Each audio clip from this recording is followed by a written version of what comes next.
Alright, what we have here today, fresh off the bench, is a Cobra 29 LTD Chrome. Installed is a super modulation swing kit. Also installed is a turbo echo board mounted to the chassis on the inside, nice and clean, and controlled by the Delta Tune.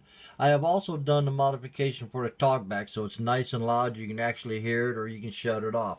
Radio is really nice. It shows a few light scratches. It is used. It has been aligned. It has been to receive, transmit. Everything works as it should. Swings around 18-20 watts. If you want to add a linear, it's tuned for it. It is what it is. What you see is what you will receive. Audio. Audio check. 1, 2.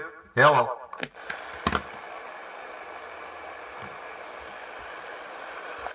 Audio check. 1, 2. Of course, you can adjust it however you like it. Audio check. 1, 2. Hello. Extremely nice radio. Works very well.